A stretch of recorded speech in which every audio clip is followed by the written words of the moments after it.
क्या आपने कभी सोचा है, एक 16 साल का बालक जब मौत के चक्रव्यूह में फंसता है तो वो किसका नाम पुकारता है?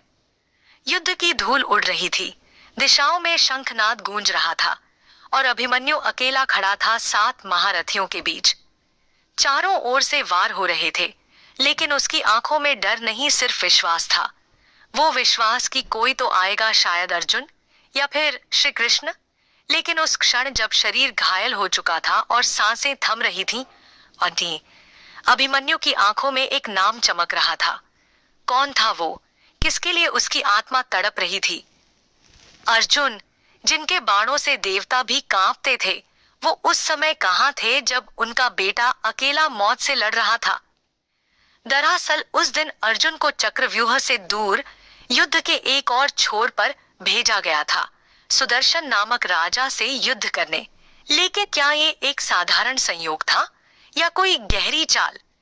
द्रोणाचार्य ने जानबूझकर अर्जुन को वहां भेजा था, क्योंकि उन्हें पता था कि अर्जुन ही एकमात्र योद्धा है जो चक्रव्यूह तोड़ सकता है।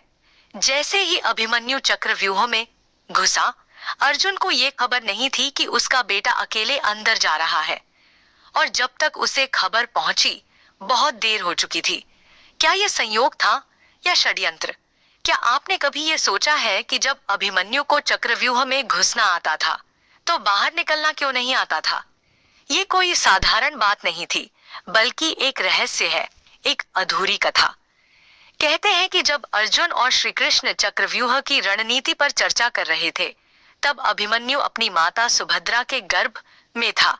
उसने सारा ज्ञान सुन लिया, लेकिन जैसे ही श्री कृष्ण ने निकास की विधि बतानी शुरू की, सुभद्रा को नींद आ गई और गर्भस्थ बालक की सीख अधूरी रह गई। क्या यह केवल एक संयोग था या ईश्वर की लीला? शायद नियति ने उसे अधूरा ज्ञान देकर महाभारत के इतिहास में एक अमर बलिदान की भूमिका के लिए तैयार किया था, लेकिन वो अधूरी सीख उसके अंत का कारण बनी। धर्म के इस युद्ध में अधर्म की सबसे बड़ी मिसाल बनी वो क्षण जब एक 16 वर्षीय बालक को पराजित करने के लिए 7 महारथियों ने अपनी पूरी शक्ति लगा दी। द्रोणाचार्य, कर्ण, दुशासन, कृपाचार्य, अश्वत्थामा, कृतवर्मा और जयद्रथ सभी ने मिलकर चक्रव्यूह के भीतर फंसे अभिमन्यु को घेर लिया।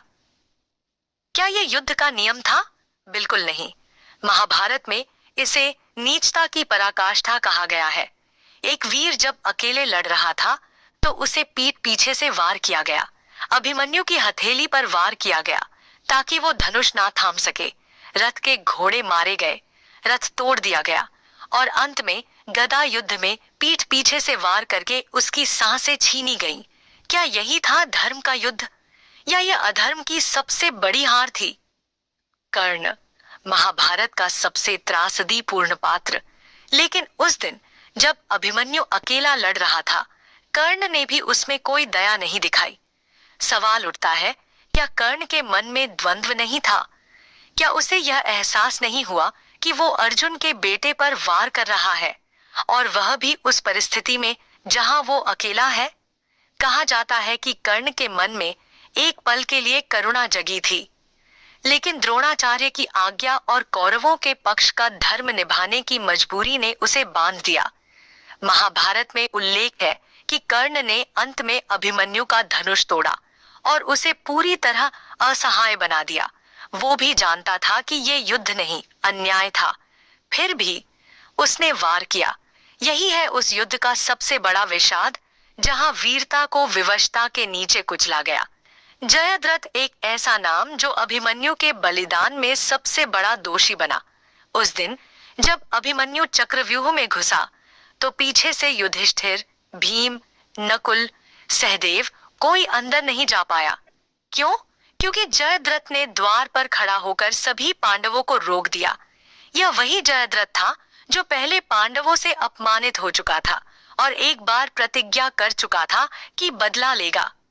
शिव की तपस्या से उसे एक वर मिला था कि वो एक दिन के लिए पांडवों को रोक सकेगा, और उसने उस वरदान का उपयोग उस दिन किया जिस दिन एक पुत्र अपने पिता के भरोसे लड़ रहा था। लेकिन क्या ये वीरता थी या डर कि अगर पांडव अंदर पहुंचते तो कौरवों का अंत निश्चित था। जयद्रथ ने अभिमन्यु को मरने के लिए मजबूर कर दिया। यही उसकी सबसे बड़ी जीत भी थी और सबसे बड़ा पाप भी। जब रथ टूट चुका था, धनुष बिखर चुका था, शरीर लहूलुहान था और श्वासें धीमी हो रही थीं, तब भी अभिमन्यु की आंखों में हार नहीं थी। वो अब भी खड़ा था, बिना अस्त्र शस्त्र के, केवल अपनी आखिरी सांसों के सहारे। उसने हाथ में गदा उठाई और तब तक लड़ा जब तक शरीर जवाब नहीं दे गया। लेकिन कहते हैं कि जब अंतिम प्रहार हुआ पीछे से, तब अभिमन्यु जमीन पर गिर पड़ा और उसकी फटी सांसों से एक नाम निकला। कुछ कहते हैं वो पिता था, कुछ कहते हैं कृष्णा मामा, परंतु कई प्राचीन कथाएं कहती हैं वो नाम था मां सुभद्रा, वो जिसने उसे गर्भ में चक्रव्यूह की बात सुनाई थी। उसकी आंखें आसमान की ओर उठी, मानो वो कह रहा हो, मां, तुमने जो अधूरी कहानी सुनाई वही मेरी आखिरी कहानी बन गई। अभिमन्यु का शरीर युद्ध भूमि में गिरा, लेकिन उसकी वीरता की गूंज चारों दिशाओं में फैल गई। जैसे ही अर्जुन को अपने पुत्र की मृत्यु का समाचार मिला, उसकी आंखों में आंसू नहीं, अग्नि जल रही थी।